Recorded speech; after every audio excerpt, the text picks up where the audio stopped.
name is Portia Ray. I will be your presenter for today, and we have Deanne. She will be our moderator to help supervise the chat and also engage in our polls and other activities.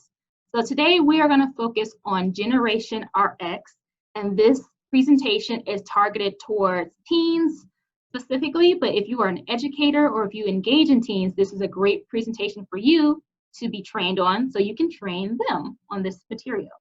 So what is Generation RX? Generation RX is a message for young adults to educate them on how to be role models in their community. We want our teens, especially nowadays, to understand the benefits of identifying what are things to do, what are things not to do in regards to prescription drug abuse. So we're going to talk about those things today and also figure out what we can do as adults to encourage and motivate our teens to make better decisions.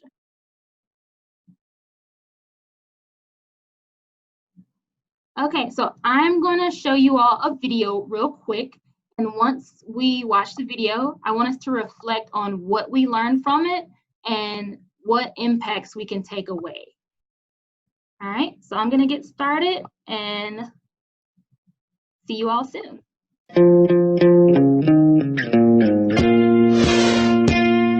When I met Maya in the 4th grade, I knew right away we'd be best friends. Please fasten your seatbelt. Her family moved here from South Dakota. I thought she'd be so different from me, but we're so alike. One time, she talked me into joining a dance class, which I wasn't that into, but it was actually kind of fun. We're a little weird. We love peanut butter frozen yogurt with gummy bears. I know, it sounds gross, but it's so good. Every day, we're faced with choices.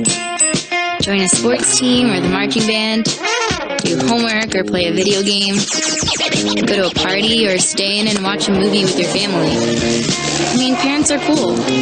Sometimes. Sometimes choices are more serious. Text and drive. Get high. Drive drunk.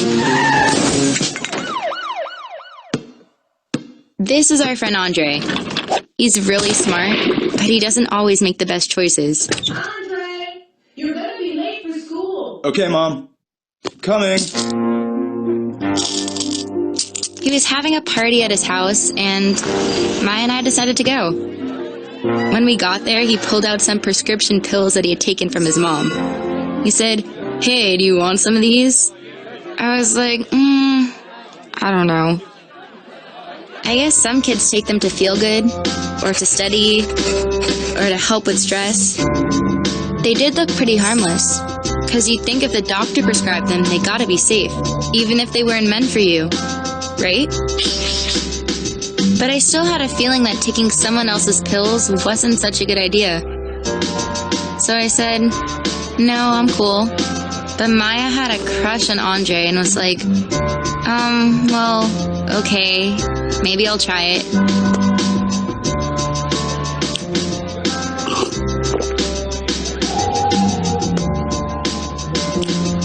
I thought, really? What's she doing? When I saw Maya again later, she didn't look so good. What's up with Maya? She was kind of a mess. And then all of a sudden, she passed out and stopped breathing. Let's do something! Help her! Turn off the music. One of us called 911. I can't remember who. 911, what's your... We were all so freaked out. It was so scary.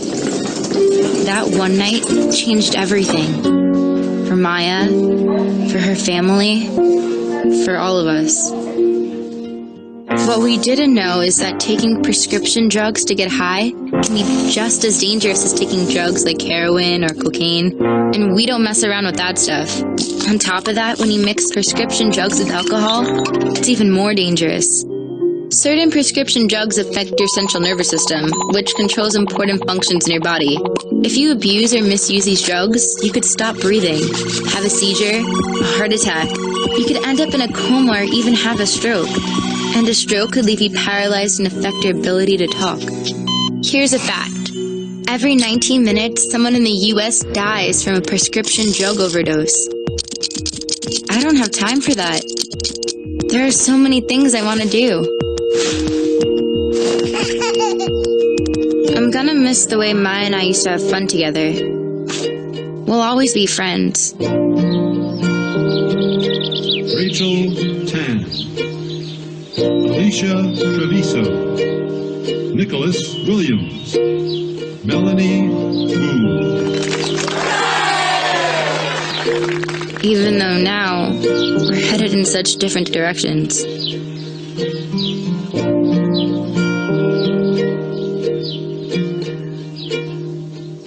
When you know the facts, making the right choice is easier than you think. All right. So as we transition back to our presentation, what I usually like to do with students is take a moment and discuss what did they notice from the video and identify some highlights, some takeaways. So first things first is like we noticed like the young man had easy access to prescription drugs and he got it from his mother, not from someone off the street or a drug dealer. It was found in his home. And this is very crucial, especially in these times because a lot of students are at home due to COVID.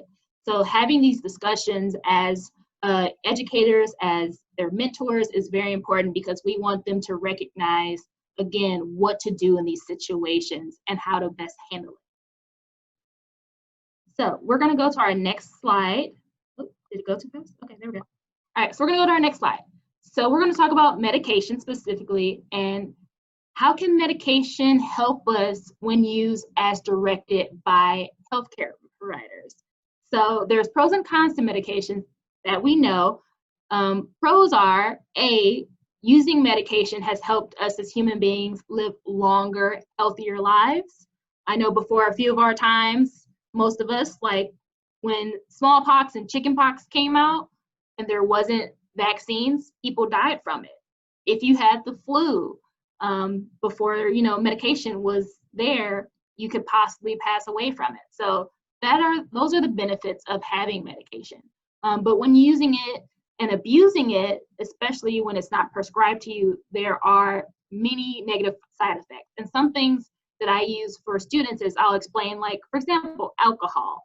Some people are lightweights, some people are heavyweights. It always depends on your body. Same goes with prescription medication. What is prescribed for me may work for me and not work for you because it depends on how your body reacts to it. It depends on if you're taking other medications or supplements, which may affect how the medication functions in your body. So those are very things to keep, many things to keep note of because you never know how someone will react to someone else's medication. Another thing is, it is illegal to share your medication with other people. Just like any other drug, if you are giving it to somebody, you can deal with consequences. So that's one thing I really want to emphasize for the young folks is be aware of that. So I'm going to describe a few scenarios for you, and we're going to pull up our first poll question, but not yet. So for our first scenario, we want to figure out which one of these represents prescription drug abuse. So scenario one, someone is utilizing prescription drugs just to focus on their homework. It's not prescribed to them. They just want it just to feel focused. Prescription drug number two, they're taking more than prescribed. So this is specific for athletes, if they're really anxious to play in the Friday's game, but they injured themselves, they're taking 10 pills instead of 2, taking more than prescribed. And in scenario number 3, you're sharing your medication. So we're gonna pull up our first poll, and I want you to take a moment to answer the question. Which scenario do you think represents prescription drug abuse?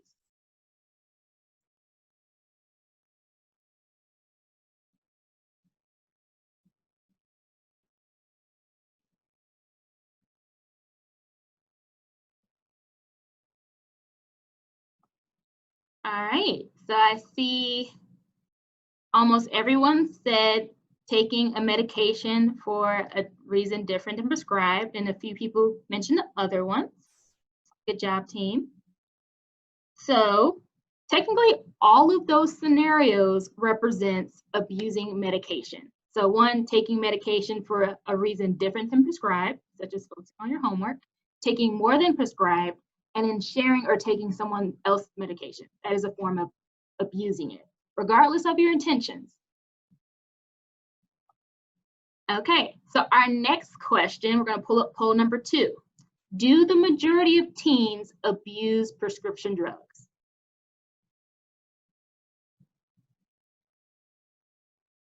All right, we're going to take a moment to pull up the poll.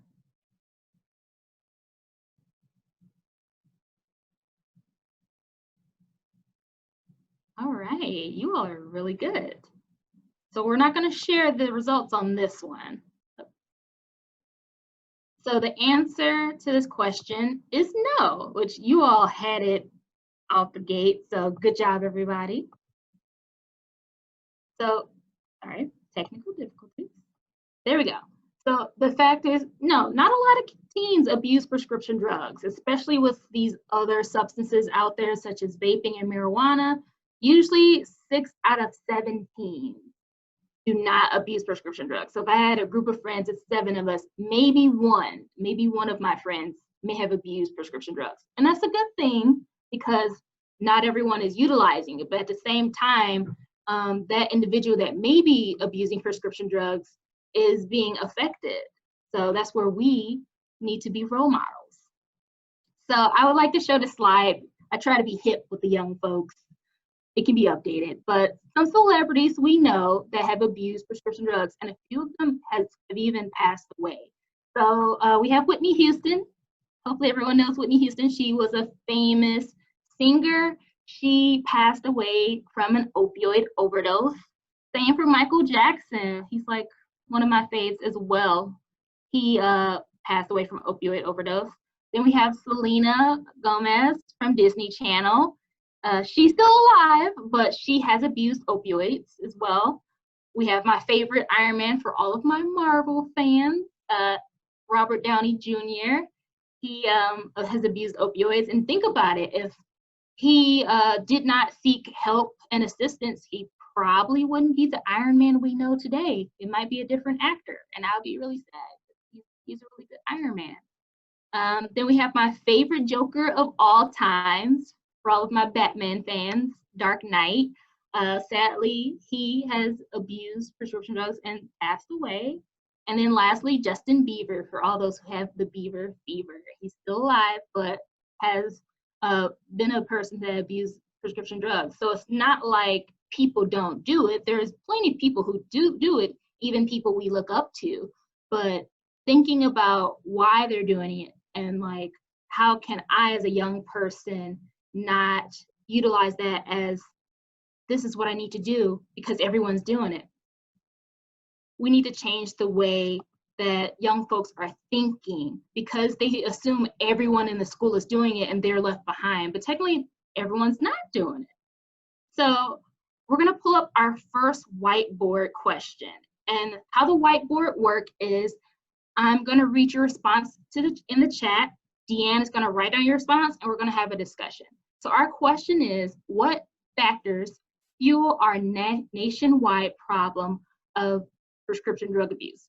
So what's going on in America that is causing the prescription drug abuse? All right. So I'm gonna give you guys a moment to think of some responses. I have a few of them in mind, but I'm curious what everyone else is thinking about what factors is contributing to our problem.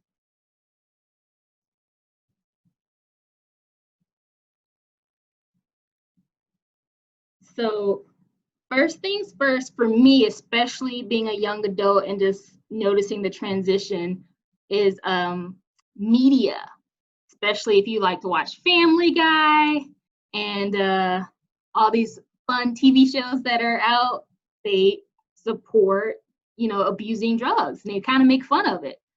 So someone said peer pressure. Agreed. Yes, peer pressure. Anything else?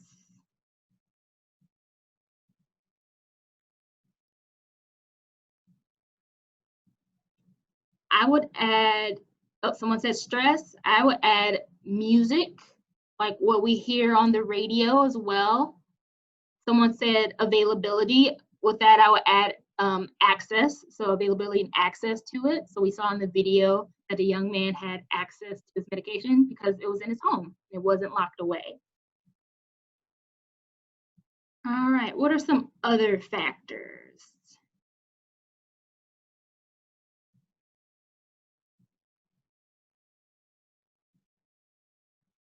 Curiosity, agreed, yeah. Young folks are curious. I would say prescribing practices.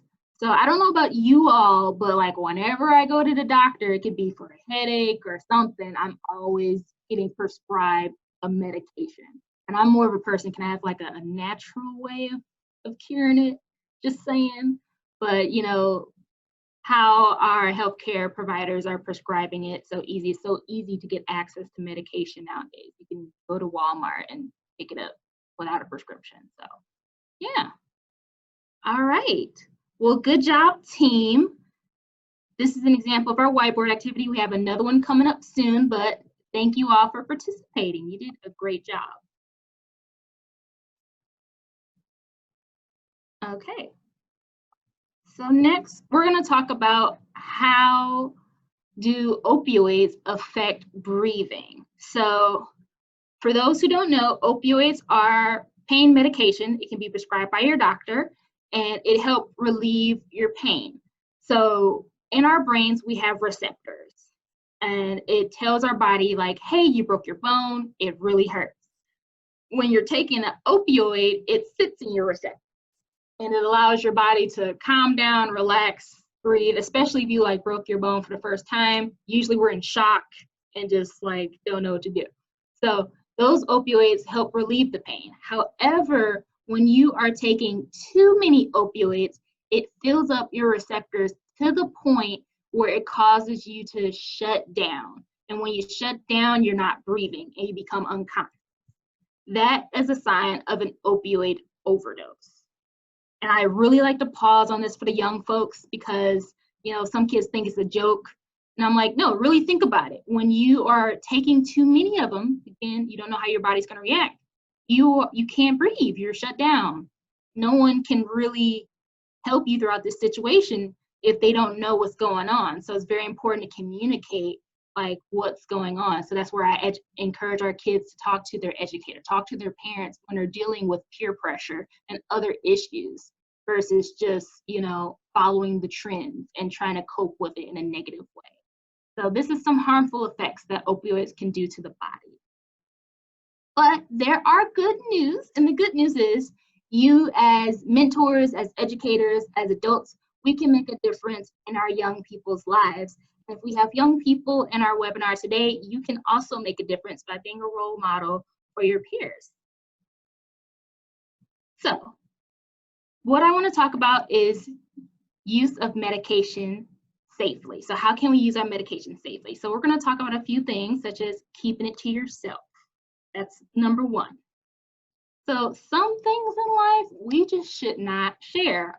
If you share it, don't tell me today. Just keep that one to yourself. But hopefully we don't share our toothbrush with anyone, any one of our friends or relatives, and our underwear. And usually I get the weird reaction with kids like, ew, who does that? But it's true. You wouldn't share those personal things with people because that belongs to you, right? The same goes with your medication. The medication is yours and only yours. Your doctor prescribed it to you and for your symptoms specifically. And what I want to add, especially as adults, I'm guilty of it in the past. Sometimes we hold on to our leftover medications. And in my defense, I assume like, oh, just in case I get a rash again or I have a terrible cold, instead of going back to the doctor, I can just go back to my cabinet and reuse the medication, right? That's kind of like how some of us used to think. Keyword some of us. But when it comes to safe use, it's also important to safely dispose of it as well, because you don't want anyone in your household, any guests, especially with holidays coming up, hopefully COVID is over.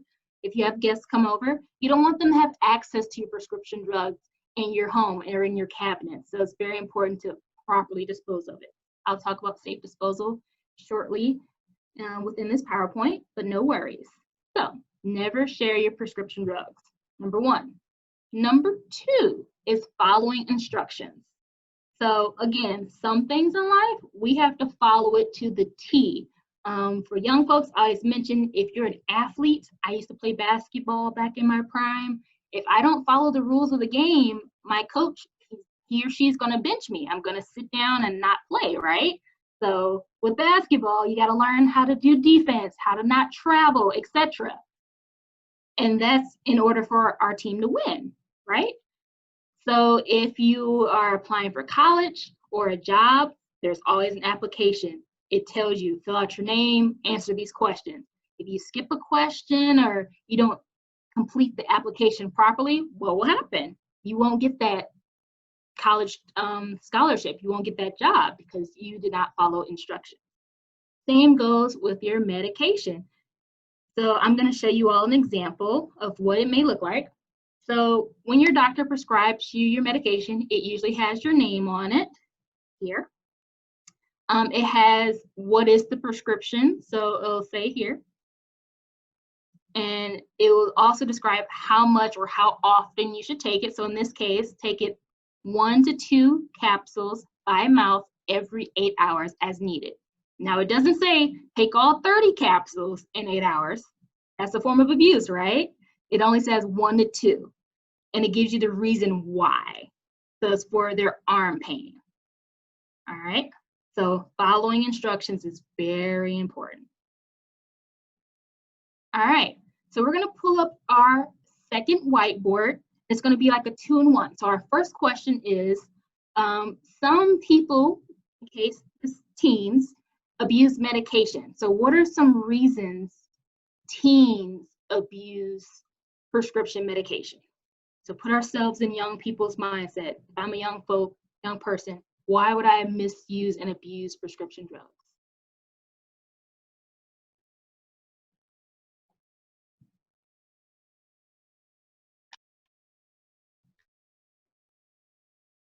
All right, so someone said to be able to play when hurt from a sport.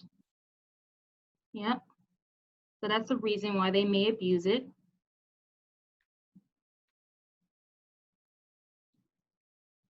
To try to have fun. So yeah, like they're at a party and someone mentioned peer pressure earlier, like you're at a party and you know, you're just hanging out with friends, there's alcohol, there's pills, etc. You're trying it for fun, thinking it's cool.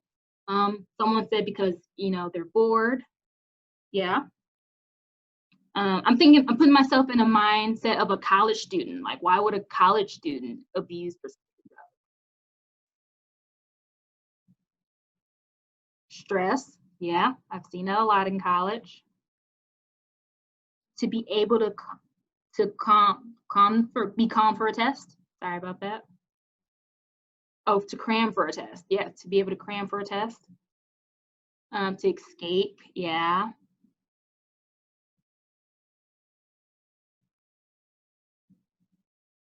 Okay, so we're going to switch gears here and we're going to think about what are some positive alternatives teens can do instead of abusing prescription drugs.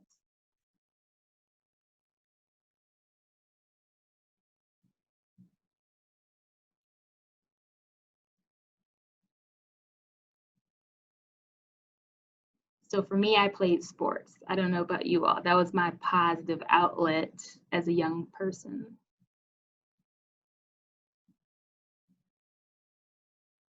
Anything else teens can do as a positive alternative? Focus more on their goals. Yeah. I like to take naps. All my nap people out there, that's my favorite. Going out as a group to someplace fun. So yeah.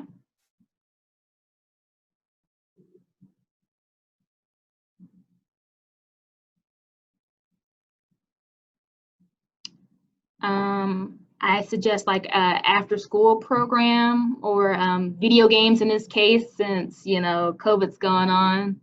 Can't really go outside that much. Someone said art things. Yes, I love arts and crafts like painting, or graphic design. Yeah.